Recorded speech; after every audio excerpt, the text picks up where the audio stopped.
Breaking Michigan job news. I am CJ Eason, the president of workforce development at JobFairGiant.com. Do you think you need a college degree to get hired at General Motors, Ford, or Stellantis? You don't. And the only thing that you need for a manufacturing position or a production position is 3 key skills that you're going to add to your resume today. These skills aren't high tech, but they're often missing from resumes that job seekers provide to hiring managers. And if you don't want to get overlooked, I'm going to give you 3 top skills to add to your resume to get noticed by manufacturing recruiters. Skill number 1, mechanical aptitude.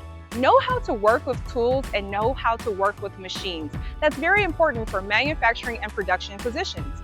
Skill number 2, attention to detail. Say that you can spot defects and you can follow specifications. That's very important for a manufacturing position. And skill number 3, team reliability. Mention that you can work on different shifts and also that you can meet production goals as well.